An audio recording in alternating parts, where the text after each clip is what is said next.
Sələmçilərə bir xəbər var, Ali Məhkəmə xəbərdarlıq eləyir. Faiz müqabilində borc verilməsi barədədir bu xəbər və görək xəbərin təfərrüatında nələr yazılır.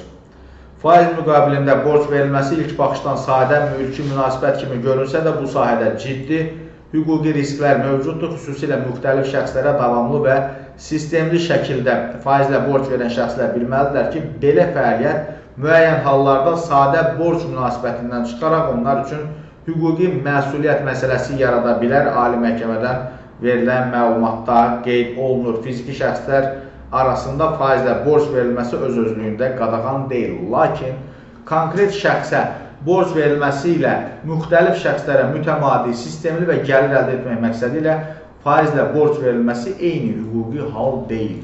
Yəni bir var ki, mən sənə 100 manat pul verirəm, sən də 100 manatını qaytarırsan, 110 manat qaytarırsan, bu bir dəfə olur.